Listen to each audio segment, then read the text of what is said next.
내 집 마련을 향한 길라잡이 부동산 가이드 진행의 강주리입니다.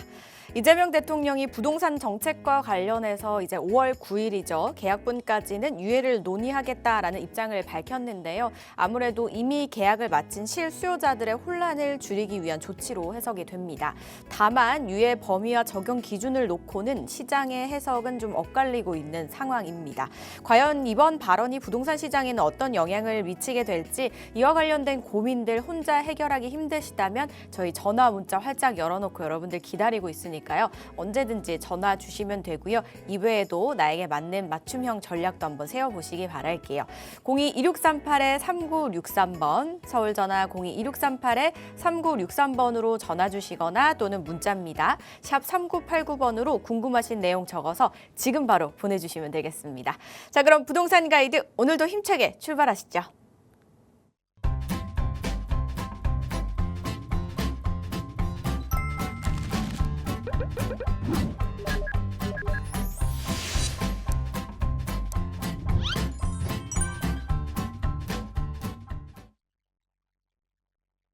오늘 함께 하실 분 바로 모셔보도록 할게요. 매주 금요일마다 저희에게 지역 소개는 물론이고요. 여러분들의 궁금증 해결에 정말 최선을 다해주시는 분이죠. 위버라인의 우아미 이사와 함께합니다. 어서 오세요, 이사님.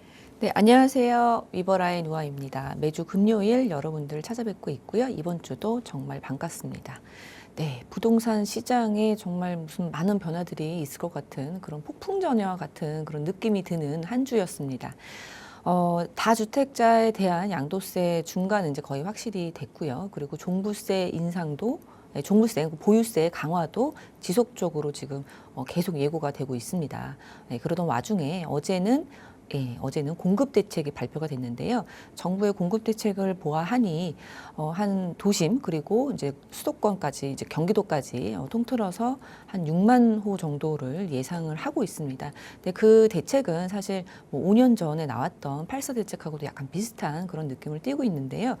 5년 전에 나왔던 그 공급 대책을 살펴보면 지금 뭐 실행된 게 아무것도 없는 것으로 봐서는 이런 공급 대책들은 단기적인 그런 효과보다는 장기적인 그런 청사진이라고 볼 수 있는데 이번에 이런 공급 대책이 이 지금 뜨거운 부동산 시장을 어떻게 식힐 수 있을지는 미지수로 보여지고 있는 실정입니다. 집을 가지고 계신 분들 그리고 집을 사고 싶으신 분들, 투자하고 싶으신 분들 모두 지금 다 어떻게 될지 좀 진퇴양난에 빠지는 그런 모습을 많이 볼 수 있는데요. 투자하고 싶으신 분들 그리고 내가 갖고 있는 집 어떻게 보유를 해야 될지 궁금하신 분들은요. 지금 전화 주시면 저와 함께 그런 고민들 함께 나눠보도록 하겠습니다. 네, 공급 대책도 나왔지만 한편으로는 이제 세금 관련해서 무언가가 또 움직임을 보이고 있는 이 부분이 예상이 되기 때문에 전략 잘 세워야 할 시점입니다. 이럴 때는 어떤 자리를 좀 이용하면 좋을까요, 이사님? 네, 최근 들어서 이 재개발에 대한 투자 문의들 정말 뜨겁습니다. 아파트 가격 너무 고공행진을 하고 있고 또 아파트는 접근하기 힘들기 때문에 게다가 또 뭐 대출 규제라든지 여러 가지 뭐 토지거래 허가라든지 규제들이 너무 많이 있습니다. 그래서 내 집 마련하고 싶으신 분들 좀 선점해서 좀 소액으로 저렴하게 하고 싶으신 분들은 재개발에 눈을 돌릴 수밖에 없는 상황인데요. 재개발 다행히 아주 활발하게 잘 이루어지고 있고요. 궁금하신 분들은 1:1 대면 상담하시면 좋을 것 같습니다. 그래서 금액대별로 해서 미리미리 나중을 바라보고 아파트로 접근할 수 있는 그러한 기회를 좀 전문가와 상담을 통해서 선택하시면 좋을 것 같다는 생각이 드는데요. 금액대별로 있으니까요. 1:1 상담 신청 주시면 좋을 것 같습니다.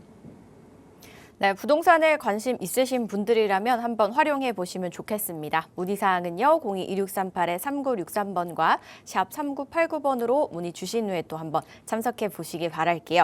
저희는 이슈 이야기 한번 체크해 보도록 하겠습니다. 최근에 이제 부동산 시장이 저희가 어제 이제 공급 대책 외에도 세금 관련 이야기들 나오고 있다라고 말씀을 주셨잖아요. 양도세 중과 유예가 이제 5월이면 끝나기 때문에 시행 여부를 앞두고 지금 시장은 떠들썩합니다.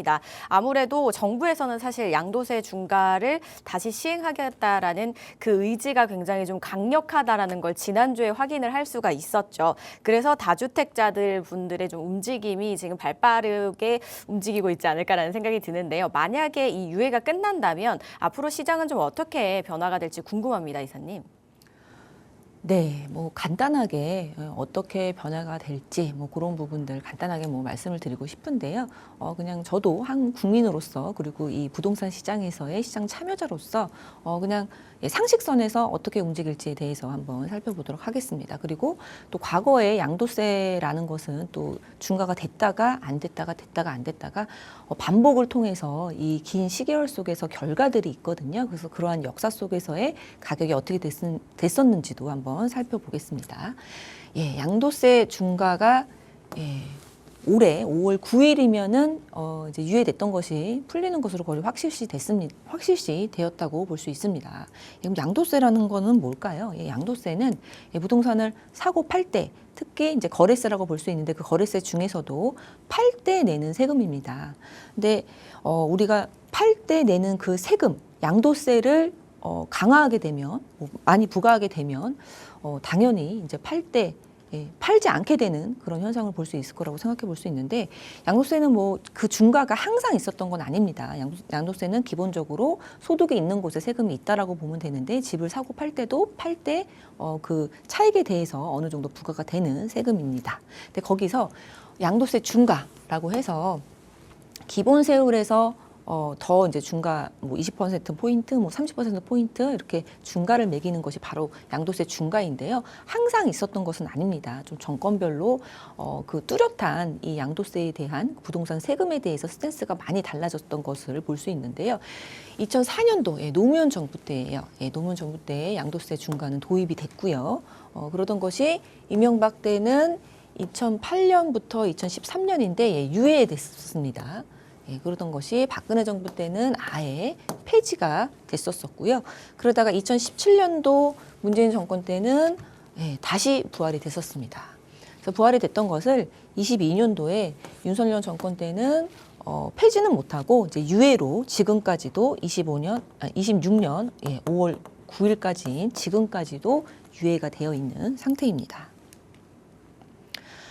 양도세는 집을 팔 때 내는 세금인데요. 그것에 부과를 많이 시키면 당연히 집을 팔지 않게 되는 것이 당연한 결과일 것입니다. 그래서 웬만하면 집을 팔 때 세금이 너무 많이 부과되면 합리적인 판단으로 안 팔게 될 것이라는 것은 당연한 것이고요. 그래서 기본적으로는 집을 팔지 말라는 그런 시그널을 시장에 주고 있다는 것으로 볼 수 있습니다. 양도세는 지금 기본 세율이 6에서 45%입니다. 그래서 초과 누진세이기 때문에 구간별로 해서 과표의 구간별로 해서 최고 45%까지 이렇게 정해져 있는데요. 47%까지 한번 바뀌었죠. 그래서 정해져 있는데 여기에 2주택자는 20%포인트 추가로 중과를 하고요. 지금 3주택자 같은 경우에는 30%포인트 추가로 중과를 하는 것으로 되어 있습니다.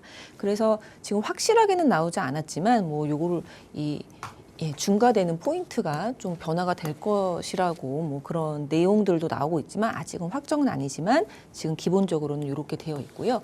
이렇게 되면은 최고 실효세율이 80%가 넘게 됩니다.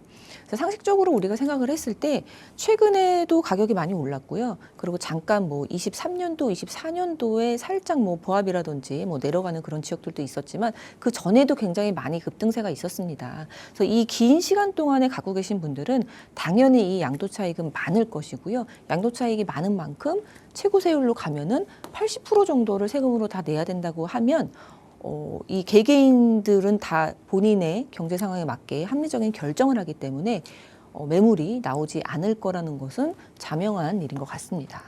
그리고 여기에 또 이 중과세율, 중과되는 것뿐만이 아니라 기본적으로 장기보유 특별공제라는 것이 양도세 매길 때 이렇게 공제해 주는 부분들이 있습니다. 이것은 시간이 지나면서 물가 상승분에 따른 그런 그 물가 상승분을 좀 까주면서 공제해주면서 양도세를 좀 줄이는 그런 효과를 나타낼 수 있는 것인데요.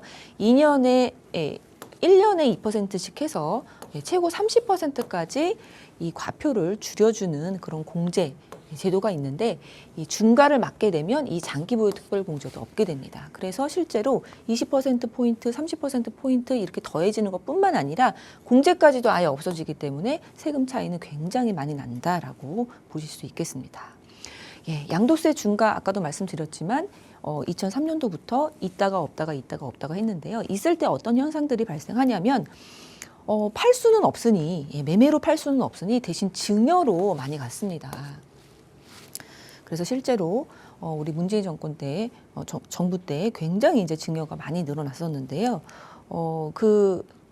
얼마나 늘어났었냐면은 21년도입니다. 21년도 1월부터 8월까지 2017년도에 양도세 중과가 부활되고 나서 20년도, 21년도, 22년도 이제 보유세도 굉장히 많이 늘어나다 보니까 이 처분을 양도로는 못하고 증여로 많이 했던 시기였습니다. 이 시기는 21년도 1월부터 8월까지인데요. 서울 거래 건수가 7만 건이 좀 넘는데 10,000건 가량이 증여로 이렇게 소유권 이전이 됐다라고 볼 수 있습니다. 이 비중이 총 증여, 그러니까 거래 건수 중에서 14%가 증여라고 볼 수 있는데요. 2017년도하고 비교해 보면은 3.6배 정도가 늘어난 수치입니다. 그래서 증여가 굉장히 늘어나는 그런 효과를 가져올 수 있는 것도 자명한 결과일 것이고 예전에도 이런 결과들을 봤습니다. 그래서 그때도 21년도 뉴스인데요. 다주택자 때렸는데 서민이 더 아팠다. 이러한 내용들이 많이 있었습니다. 그리고 실제로 가서 살려고 부동산 가서 매물을 살려고 아파트를 살려고 보면 매물은 없어. 왜냐하면 시장에 나오지를 않거든요. 그래서 매물은 없는데 증여는 늘고 집값만 뛰고 이러한 것이 그때 이제 나타냈던 그런 결과라고 볼 수 있습니다.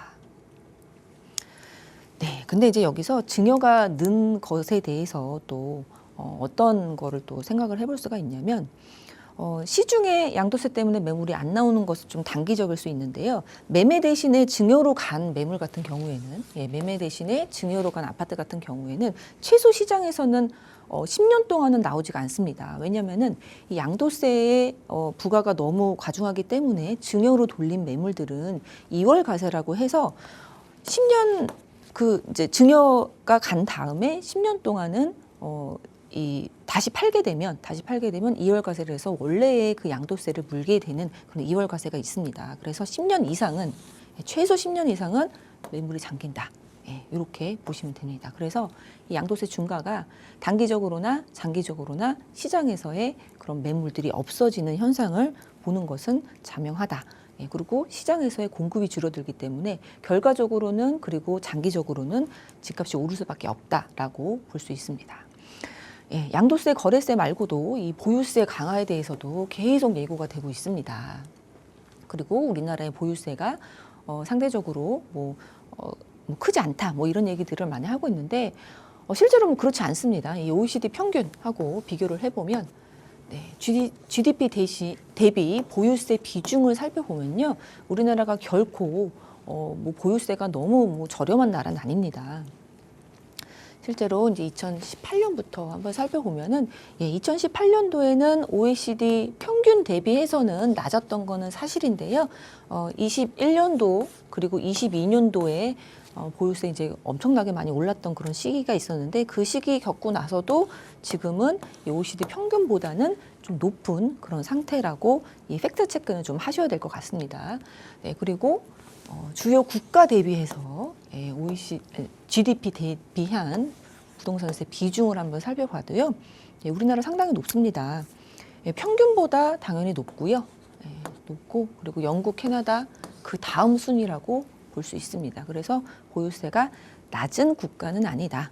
이런 팩트는 좀 알 필요가 있다라고 말씀을 드리겠습니다.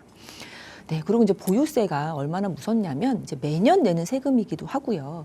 세율을 건드리지 않아도 보유세가 올라가는 것은 자명한 일입니다. 왜냐하면 보유세라는 거는 공시지가에서 공정시장가액 비율을 곱하고 거기에 세율을 곱해서 나오는 게 보유세입니다. 그러다 보니까 지금 수년간 지금 24년도부터 굉장히 가격이 많이 뛰었는데요.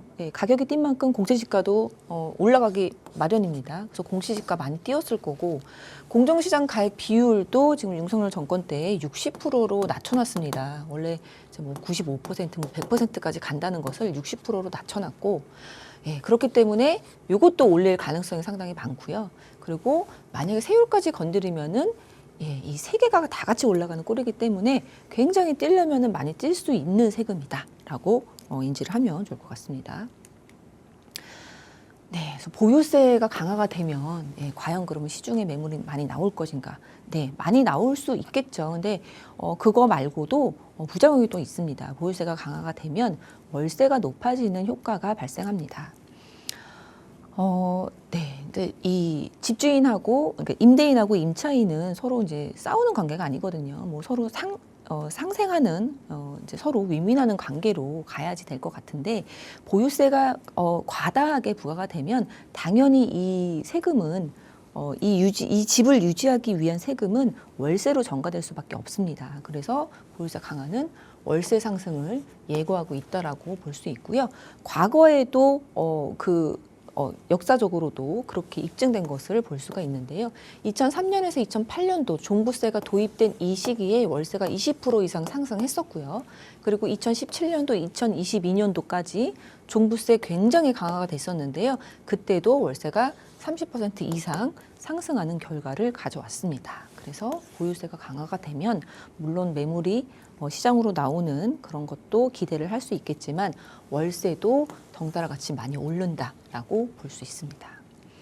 네, 그리고 요즘에 또 전세가 없어지고 계속 이제 월세화가 진행이 되고 있습니다. 그리고 또 2026년도 1월에 경제 성장 전략에서 또 나왔던 그런 내용들이 있는데 이 전세 보증을 받아서 신탁에 맡기는 그런 형태의 그런 전세 에스크로 제도 지금 내용들이 나와 있던 것이 있는데 그렇게 정말로 뭐 다 의무화돼서 된다 그러면 전세는 없어집니다. 전세가 없어지면 당연히 월세는 더 많이 월세 가격은 오를 거라고 생각이 듭니다. 그리고 여기서 또 하나 봐야 될 게 우리나라의 이제 월세 수준 어느 정도인지 한번 살펴보면요. 우리나라 중에서도 이제 서울 도시는요. 다른 주요 도시들에 비해서 월세가 상당히 저렴합니다. 그래서 꽤 저렴한 수준이고 예를 들어서 이제 뭐 한국 이제 평균 110에서 160만 원 정도 요럴 때 다른 뭐 뉴욕이라든지 샌프란시스코가 뭐 550에서 660, 460, 뭐 510만 원 요런 식으로 지금 환산을 할 수가 있는데요. 그만큼 서울은 굉장히 이 모든 문화, 뭐 경제, 정치 집중지임에도 불구하고 세계적인 도시임에도 불구하고 굉장히 월세가 저렴한, 즉 주거 안정이 되어 있는 주거비가 저렴한 도시인 것은 맞습니다. 이렇게 보이는 것은 사실 이제 전세라는 제도가 전세 제도가 어느 나라에도 없는 전세라는 제도가 있기 때문에도 그러한데요. 지금 이제 전세가 점점점 없어지고 그리고 월세화가 진행이 되기 때문에 이러한 부분들은 덩달아 오를 것으로 기대를 할 수 있고 또 게다가 보유세까지 강화가 되면 월세도 상당히 오를 것으로 생각을 해볼 수가 있습니다. 네, 그래서 지금 보면 다주택자 굉장히 이제 옥죄고 있고요. 그리고 실거주를 많이 강조를 하고 있습니다. 그래서 이러한 부분들이 결국에는 예전에도 다 했던 부분들이고요. 그리고 결과적으로는 뭐 양극화, 그리고 전월세 시장에서의 그런 폭등, 가격 폭등 이런 것들을 다 경험을 했었는데요. 지금 여전히 다주택자 규제하고 있고요. 집으로 돈을 벌면 안 된다라는 그런 이념적인 생각이 좀 지배를 하고 있는 것 같습니다. 그래서 양도세 중과도 지금 예고가 되어 있고요. 그리고 종부세 강화도 지속적으로 예고를 하고 있습니다. 그리고 취득세도 지금 3주택자부터는 이제 12%입니다. 그래서 상당히 높은 거래세를 가지고 있는데요. 취득세도 문제입니다. 사실 이제 그 은퇴하신 분들 같은 경우에는 내가 아파트에 거주를 하고 있고 또 이제 소소하게 뭐 빌라나 오피스텔 이런 부분들로 이제 월세 받으면서 또 생활비 충당하시고 뭐 이러신 분들이 있는데요. 내가 사는 집이 있고 조그만 집이 요 두 개가 있다 그러면 내 사는 집을 팔고 어디로 이사를 갈 수가 없습니다. 요 이제 조그만 집 월세 받는 집 때문에 취득세가 12%부터 시작이기 때문에 그런 부분 때문에도 상당히 내가 이사 가고 재산권을 행사하는데 이제 좀 제약이 많이 되어 있다라고 볼 수 있고 또 다주택자들 대출 안 됩니다.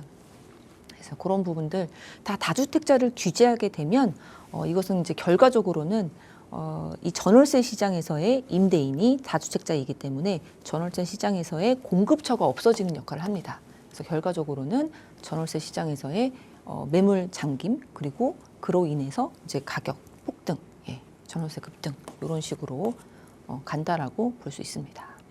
그리고 실거주 강조 너무 하고 있습니다. 지금 실거주 무조건 다 실거주 해야 되는 것으로 지금 다 정책이 흘러가고 있는데요. 일단 서울 전체적으로 토지거래 허가제이기 때문에 아파트를 산다고 하면은 무조건 실거주 해야 됩니다. 그래서 전세가 껴있는 그런 매물 같은 경우에는 아예 접근을 못하는, 그리고 집주인도 집을 팔려고 하면 전세입자를 내보내야지 팔 수 있는, 실거주 할 수 있는 사람들만 들어올 수 있는 매물이 거래가 되는 그런 현상들을 지금 보고 있는데요. 그렇게 되면 역시나 마찬가지로 즉각적으로 이 매물을 팔라 그러면 시장에 나오는 매물들은 다 전월세가 없어지는, 공급이 없어지는, 그 전세입자들은, 월세입자들은 어디를 갈 수 없는 그런 상황을 초래할 수밖에 없는 그런 현실입니다. 네, 그리고 대출도 마찬가지로 대출을 받았다 하면은 무조건 실거주. 뭐 토지거래 허가제가 지금은 있지만 이게 없어진다고 해도 대출 받으면 무조건 실거주하는 것으로 되어 있기 때문에 계속적으로 실거주를 강조하고 있는데요. 다주택자 규제하고 실거주 강조하면 당연히 전월세 시장에서의 공급자는 없어진다라고 볼 수 있습니다. 네, 그래서 지금은 뭐 집값을 어떻게 너무 이제 과열이 심하니까 이것을 잡는 거로 잡기 위해서 이런 것들이 나왔다고 볼 수 있는데, 이게 계속적으로 지속적으로 수년간 이제 지속이 된다면 장기적으로는 전월세 시장, 즉 서민들이 굉장히 힘들어질 수 있다라는 거 한번 말씀을 드리고 싶습니다. 네, 그리고 계속 뭐 나왔던 얘기들이고 다 알고 있는 얘기인데요. 다주택자 규제하고 한 채만 가져가라고 한다면 당연히 똘똘한 한 채가 강조가 될 것이고요. 그러면은 양극화는 지금도 너무나 이제 양극화가 벌어졌다고 보여지는데 더욱 더 벌어질 수밖에 없습니다.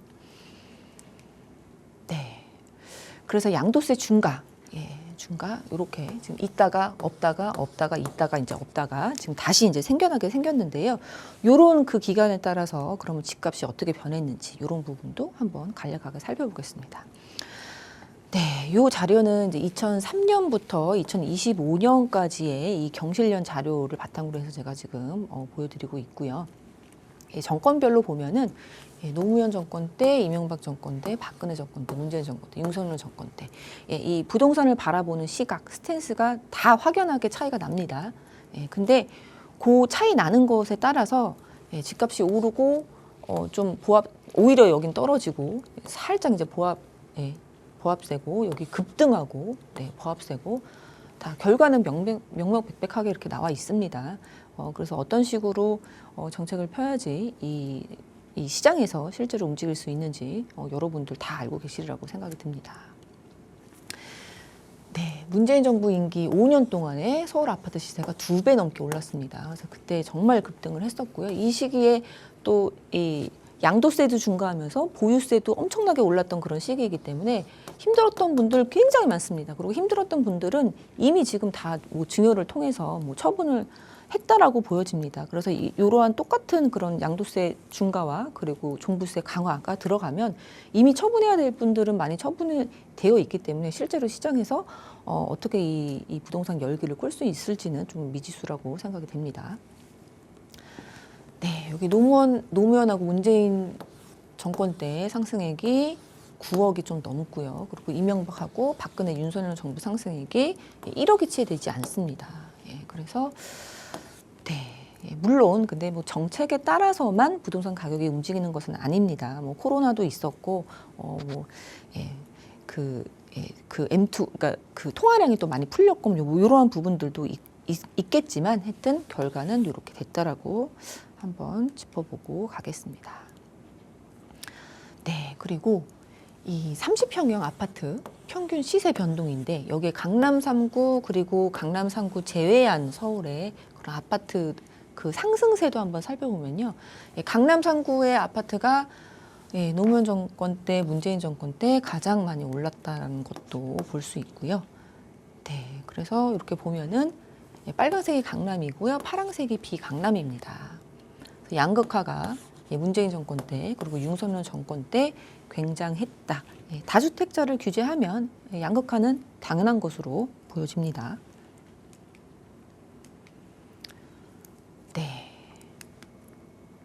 그리고 이제 어제 날짜로 공급 대책이 나왔습니다. 공급 대책이 나왔는데요. 지금 보면 한 5만 호, 아니, 6만 호, 6만 호 정도가 6만 호 정도가 이제 공급되는 것으로 이렇게 나와 있습니다. 그래서 이거를 좀 보면서 이제 좀 낯익다 하는 모습들이 보였던 게 국제업무지구라든지 아니면 태능 이런 것들은 2020년도 8.4 공급 대책에서도 한번 보였던 그런 내용들입니다.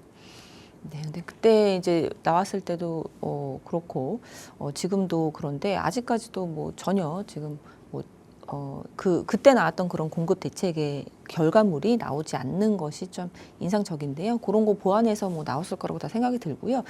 네, 이런 것을 보면서 지금 드는 생각은 사실 이거는 굉장히 오래 걸리는 실제로 공급이 되려 그러면 지금 당장에 공급될 수 없습니다. 이런 국제업무지구도 그렇고 태능 CC 그리고 경찰서, 군부지 그런 것도 그렇고. 네, 보면은 군부대, 국방대학교 이런 부분들 굉장히 많은데요. 경마장도 있고, 네, 요런 부분들, 네, 유휴부지, 짜투리 땅 이런 거에 공급되면은 정말 좋을 거라고 생각이 듭니다. 예, 생각이 들지만 실제로 이제 행정부처라든지 아니면은 지자체의 협의도 있어야 될 것 같고 또 이제 주민들의 동의도 어느 정도는 너무 반대가 심하면 할 수 없는 부분이 있기 때문에 그런 것도 다 생각을 해본다면은 당장 지금 이제 공급되는 그러한 공급 대책이라기보다는 미래를 위한 그런 청사진 같은 미래를 위한 10년 뒤, 20년 뒤에 공급될 수 있는 그런 장기적인 계획이라고 보여집니다. 네, 그래서 물론 공급 장기적으로도 지금 해야 될 것 같고요. 그리고 단기적으로도 지금 정비 사업을 통해서 공급을 하면 좀 좋지 않을까라는 생각을 갖고 있습니다. 네, 정부를 이기는 시장은 없다라고 얘기를 하고 있습니다. 근데 네, 정부랑 시장은 싸우는 관계가 아닙니다. 정부 당연히 이기는 시장은 없죠. 정책이 나오면 시장은 그 정책에 대해서 반응할 수밖에 없는 것입니다. 그래서 이 정책에 따라서 시장이 움직이기 때문에 정책을 잘 짜시면 좋을 것 같다라는 생각이 듭니다. 그리고 또 하나 이 국민으로서 그리고 이 부동산 시장의 참여자로서 그냥 개인적인 저의 생각을 얘기하면은 이념적인 생각보다는 주택으로 집으로 돈을 벌면 안 된다라는 그런 이념적인 생각보다는 실제로 국민들이 그리고 시민들이 편하게 살 수 있고 그리고 사고 싶을 때 살 수 있고 매수하고 싶을 때 매수할 수 있고 내가 살고 싶을 때 살 수 있는 그런 편한 현실적인 주거 안정을 좀 생각하면은 좋겠다라고 좀 말씀을 드리고 싶습니다. 저희 개인적인 생각은요, 열심히 일하고 있다면, 내가 지금 열심히 일하고, 성실하게 일하고 있다면, 지금 당장 현금으로 집을 살 수는 없어도, 네, 전부 현금으로 살 수 없습니다. 이런 나라는 없습니다. 네, 열심히 일하는 사람들이 나의 신용으로 금융기관이 대출을 해주면 모기지로 집을 사는 게, 전 세계적으로 다 그렇게 사고 있거든요.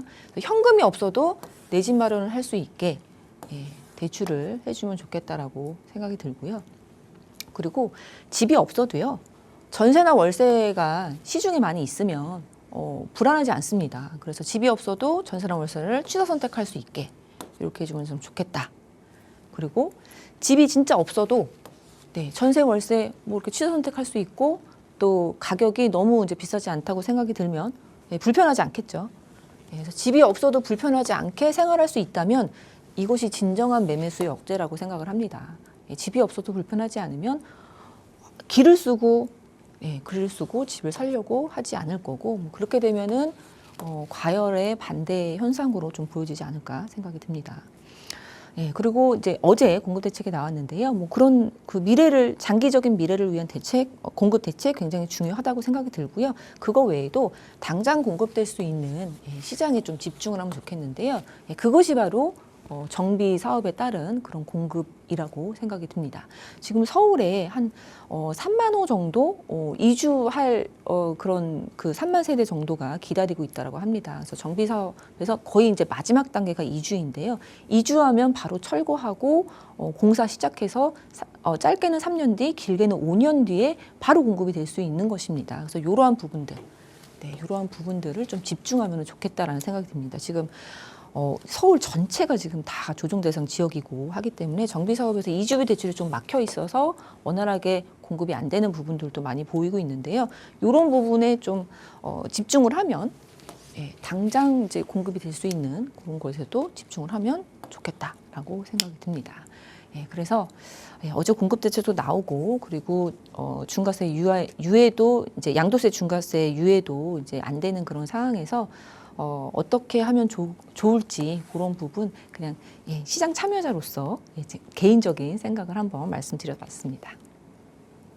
네, 정부에서 이제 뭐 투기꾼들과 다주택자들을 줄이기 위해서 여러모로 굉장히 힘을 쓰고 있는데 한편으로는 또 다주택자들이 시장에서 공급자 역할을 하고 있기 때문에 쉽지만은 않은 그런 상황입니다. 그래도 아무쪼록 정부에서 노력하는 만큼 좀 잘 해결이 됐으면 하는 그런 바람입니다. 앞으로 또 어떻게 될지 지켜보시면서 저희와 함께 전략 세워보시고요. 저희는 지역 분석하기 전에 상담 하나 나눠보고 가겠습니다. 문자 만나볼게요. 9928님께서 보내주셨는데요. 올림픽 파크포레온 18평을 보유 중입니다. 그 당시 자금이 부족해서 방 2개인 작은 곳을 선택했는데 4인 가족이 살기에는 좁아서 입주를 못하고 있습니다. 거주를 안 하면 보유세가 많이 나올 것 같은데요. 매도 후에 재개발로 가야 되는지 아니면 계속 보유해야 될지 고민이 되고요. 지방에 또 집이 한 채 더 있어서 양도세도 많이 나올 것 같아 팔기도 힘든데 5월 9일 전까지 계약을 하면 중과가 없다고 하는데 매도하고 미래를 보고 재개발에 투자하는 건 어떨까요? 라고 보내주셨습니다. 아무래도 지금 상황에서 이제 고민이 되실 수밖에 없는 그런 상황이십니다. 일단은 올림픽 파크 포레온 보유하고 계시고 또 지방에 또 지역에 한 채를 보유하고 계신데 어떻게 정리를 하셔야 될지 계속해서 끌고 가시는 게 나을까요? 네. 일단은 저는 결론부터 말씀드리면 제 의견부터 말씀드리면 갖고 계셔라라고 말씀을 드리고 싶습니다. 너무 이 정책에 일입해서 파시면 안 된다라고 좀 말씀을 드리고 싶은데요. 올림픽 파크 포레온은 지금 입주한 지 3년 차밖에 되지 않았습니다. 입주를 지금 24년도에 입주한 대단지 아파트입니다. 신축이고요.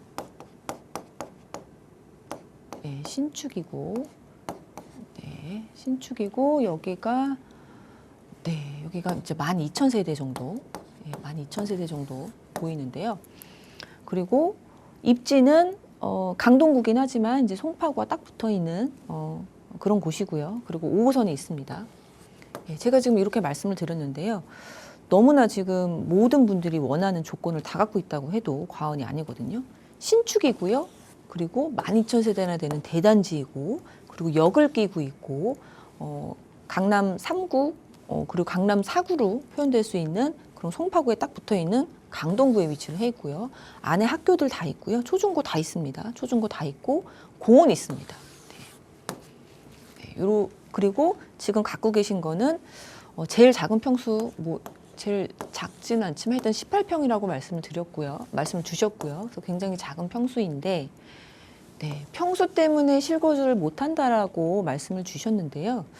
하여튼 요게 조금 아쉽긴 한데요. 실거주를 하지 못하는 게 좀 아쉽긴 한데 이거 외에는 전부 다 지금 너무 괜찮은 조건을 만족하고 있습니다. 그래서 파시면 안 된다라고 말씀을 드리고 싶고요.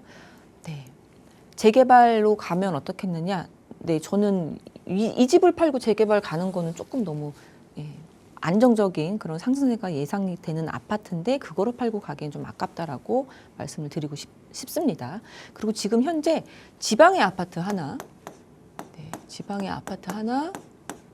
이렇게 안 써지네요 오늘. 지방의 아파트 하나 그리고 파크포레온 하나, 2개가 있는 거거든요. 그래서 정말로 내가 나중에 보유세가 너무 심해요. 뭐 감당할 수가 없어요. 이러면은 지방의 아파트 파는 수밖에 없어요. 이게 이제 양극화의 시작이긴 한데 도심의 좋은 지역에 공원도 있고 역도 있고 대단지고 신축이고 요거를 포기하고 세금이 무서워서 도망가는 거는 아니다. 이렇게 말씀을 드리고 싶습니다. 그래서 좀 지켜보세요. 어느 정도 보유세가 나와서 내가 감당할 수 있는지 좀 지켜보시다가 정 안 되면은 지방의 아파트를 파시는 거가 맞겠다. 이렇게 정리를 해보겠습니다. 일단은 좀 지켜보시다가 보유세를 한번 추이를 보시고 만약에 좀 감당하기가 많이 힘들어진다 싶으시면 그때 이제 지역에 있는 아파트를 매도하시면 어떨까라고 의견을 주셨으니까 이 부분 한번 참고해 보시고 고려해 보시기 바라겠습니다. 상담 내용 꼭 도움되셨길 바랄게요. 이처럼 고민되는 부분 있으시다면 저희 생방송 중에 전화, 문자도 열려 있지만요. 오프라인 자리에서 조금 더 깊고 길게 한번 이야기들 나눠보시기 바랄게요. 지금 화면 통해서 주제와 장소 나가고 있습니다. 장소 메모해 두셨다가 주제는 지금 나가고 있는 주제 외에도 여러분들 궁금하신 부분 이야기 나누실 수 있다고 하거든요. 먼저 02-2638-3963번과 샵 3989번으로 문의하신 후에 또 참석을 해보시기 바라겠습니다. 자, 저희 빠르게 이제 지역 분석 넘어가 보도록 하겠습니다. 오늘 어떤 지역 준비해 주셨는지 바로 한번 분석해 주실까요, 이사님? 네, 오늘은 오뚜기처럼 일어나는 재개발의 대명사인 장이 뉴타운에 대해서 말씀을 드리도록 하겠습니다. 장이 뉴타운은 이제 3기 뉴타운 중에 하나인데 워낙에 이제 규모가 큰데 2006년부터 시작을 했다가 계속 이제 반쪽짜리 뉴타운이라는 이름도 붙일 정도로 해제가 됐다가 다시 시작했다가 또 무효가 됐다가 여러 가지 그런 우여곡절을 겪은 끝에 이제는 완성이 되는 그런 느낌을 갖고 있습니다. 그래서 오늘 장인뉴타운을 준비한 거는 여기 이 장인뉴타운 보면은 요쪽에 위치를 해 있는 곳인데요. 이렇게 지금 위치를 해 있는 곳인데 이쪽에 지금 공급되는 세대가 33,000 세대입니다. 33,000 세대인데 어제 나왔던 이 서울에 공급하는 그런 호수의 개수를 보면은 서울 보면은 이제 5만 호가 좀 안 되는 그런 것으로 좀 기억을 하고 있는데 그거에 비교했을 때 거의 맞먹는 그런 숫자라고 본다면 정비 사업을 통해서 공급하는 게 얼마나 빠르게 잘 공급이 될 수 있는지 그런 부분들 때문에 한번 준비를 해봤고요. 장이동은 워낙에 넓습니다. 넓고 우여곡절이 많았었는데요. 이렇게 조감도가 지금 나와 있습니다. 장이동은 위치가 아까 지도에서 보듯이 상월곡역 그리고 석계역 위쪽으로 그리고 이 동북선이 지난 쪽 아래쪽 그리고 북선 꿈의 숲이 있는 그 위치입니다. 그래서 성북구에 위치를 해 있고요. 동북권 중에서 동북권 중에서 이 중심지와 그래도 어느 정도 좀 가까이 위치해 있는 그런 곳이라고 볼 수 있습니다. 그리고 가운데 역세권도 지금 개발이 되고 있는데요. 가운데 역세권 개발하고도 이제 굉장히 가까이 위치해 있는 곳이다라고 보면 되겠습니다. 조감도인데요. 여기 보시면은 북서울 꿈의 숲이 보이고요. 여기가 오동공원이 되겠습니다. 그리고 여기가 이제 그 장인 뉴타운 중간에 이제 큰 도로가 있는데 돌고지로라고 이렇게 중간에 있는 것을 볼 수 있습니다. 그리고 여기가 가운데 역세권이 이쪽에 있다라고 볼 수 있는데요. 장이동은 서울 도심 그리고 7광역 중심에서도 청량리 위쪽에 이쪽에 위치를 해 있습니다. 미아 옆에 위치를 해 있으면서 도심하고 비교적 가까이 갈 수 있는 이 서울 도심의 주거 배후지라고 볼 수 있는 곳이 바로 장이동입니다. 장이동 일대를 살펴보면요, 그 장이 뉴타운뿐만이 아니라 이 옆쪽으로 해서 미아 뉴타운 그리고 기름 뉴타운 그리고 미아 재정비 촉진 그리고 기름 재정비 촉진도 다 이쪽에 위치를 해 있고요. 그 외에도 신통계획으로 번동이라든지 미아 258이라든지 미아 재건축, 미아 9-2구역 재건축 등등 여러 가지 그런 재개발, 정비 사업들이 굉장히 집중이 되어 있는 곳입니다. 그래서 지자체에서도 굉장히 집중을 하고 있는 곳이고 시에서도 집중을 하고 있는 재개발지입니다. 그래서 얼마 전에도 오세훈 서울시장이 이쪽에 많이 가서 이제 재개발 활기를 좀 불어넣었던 그런 기사들도 본 적이 있는데요. 하여튼 동북부 쪽, 그리고 모아타운도 번동으로부터 시작을 했거든요. 시범 단지가. 그래서 이 동북부 쪽이 시에서 그리고 지자체에서 굉장히 재개발에 집중을 하고 있다라고 볼 수 있는 곳입니다. 장인뉴타운은 2006년도에 정비구역으로 지정이 됐고요. 12년도 13년 12구역, 13구역은 뭐 취소가 되고 그리고 8구역, 9구역, 11구역은 직권 해제가 됐던 적이 있습니다. 그리고서는 나머지들은 이제 다 이렇게 취소가 되거나 직권 해제가 되고 나머지들 1구역, 1구역이라든지 7구역, 뭐 5구역, 그리고 가장 빨리 됐던 뭐 2구역 등등 이런 아파트들이 입주를 해 있고요. 그리고 4구역도 얼마 전에 작년에 입주를 해 있습니다. 그리고 6구역 그리고 10구역은 지금 이주 철거 뭐 이런 식으로 지금 여기는 공사를 하고 있고 철거 지금 하기 바로 직전이라고 볼 수 있는데요.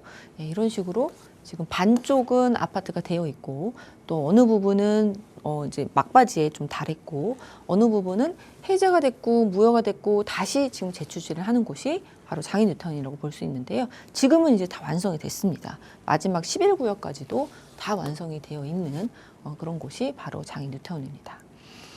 여기서 보면은 8구역 그리고 9구역은 공공재개발로 2020년도에 다시 재개를 했고요.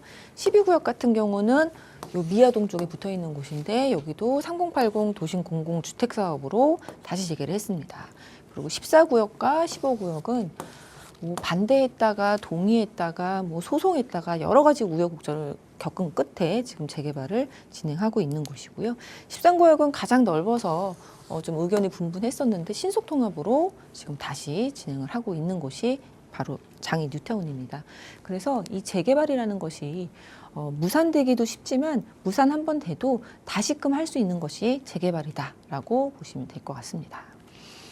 입주한 것들 보면은 1구역, 1구역이 19년도에 입주를 했고요. 그리고 2구역이 2017년도에 입주를 했습니다. 그래서 가장 빨리 입주를 했고 4구역 장이 레디언트 2,800세대인데 2025년도에 입주를 했고요. 5구역은 여기 위치를 해 있습니다. 그래서 레미안인데 2019년도에 입주를 했습니다. 7구역도 2020년도에 입주를 해 있는 곳입니다. 그래서 이 장인뉴타운 가시면은 아파트가 딱 돼갖고 이제 딱 정비가 되어 있는 예쁜 그런 쾌적한 그런 아파트들이 있는 가운데 바로 옆에는 또 저층 주거 밀집지들이 모여 있는 그런 모습을 볼 수 있는 것이 바로 장인뉴타운입니다. 6구역 같은 경우에는 27년 3월 입주 예정으로 해서 지금 열심히 공사를 하고 있고요. 그리고 10구역을 살펴보면요. 10구역은 2008년도에 정비구역 지정이 됐는데요. 지정이 됐고 그리고 2017년도에 관리처분 인가가 났습니다. 그런데 뭐 사랑제일교회 뭐 그런 이슈로 인해서 계속 뭐 철거 뭐 이런 부분이 늦어졌고요. 드디어 25년 12월에 얼마 전이죠. 착공 승인이 나서 이제는 정말 아파트로 변모할 수 있는 그런 조건들을 다 만족했다라고 볼 수 있습니다. 2000세대가 좀 안 되게 들어오는 곳이고요. 26년도 입주자 모집 예정이고 30년 준공 목표로 진행이 될 것으로 보여지고 있습니다. 14구역을 보면요. 조합 설립 인가 됐고 사업 시행 인가도 이제 임박했고요. 그리고 SK뷰랑 아이파크 컨소시엄으로 들어오는 곳으로 되어 있는 곳인데요. 여기도 우여곡절이 정말 많았습니다. 2018년도에 해제 신청이 됐다가요. 그 해제가 가결이 됐다가 다시 그 같은 해에 조합원 투표를 해서 찬성표가 60%를 넘게 얻어갖고 다시 사업을 진행을 했습니다. 그래서 됐다 안 됐다 하지만 지금은 굉장히 멋들어진 아파트 2,500세대에 달하는 그런 아파트로 변모할 예정의 그런 재개발지입니다. 15구역입니다. 15구역도 무슨 소송을 엄청 했었습니다. 여기도 보면은 2010년도에 추진위가 설립이 됐고 2018년도에 해제 고시가 됐고요. 그런데 이 해제가 된 게 무효라는 이 추진위가 이제 서울시 상대로 소송을 구역 해제가 무효다라는 그런 소송을 걸었고요. 근데 21년도에 구역 해제가 무효가 돼서 다시 재추진을 새롭게 했습니다. 그래서 한동안 좀 이런 우여곡절이 있었지만 지금은 3,300세대가 넘는 것으로 결정이 돼서 지금 진행이 된다라고 보여지고요. 얼마 전입니다. 25년도 12월 29일 날 현대건설 시공사까지 선정이 되어 있는 곳입니다. 그래서 하나 둘씩 재개발이 진행이 되는 곳이 바로 15구역입니다. 장이 뉴타운입니다. 그중에서 15구역 조감도를 보고 계시고요. 네, 8구역으로 가보면은요. 돌고지로에서 이제 오른쪽에 중간에 위치한 것이 이제 8구역인데요. 8구역도 이제 뭐 해제를 겪었지만 공공재개발로 다시금 재추진이 되었습니다. 그래서 공공재개발 중에서도 SH가 시행자로 참여를 하고요.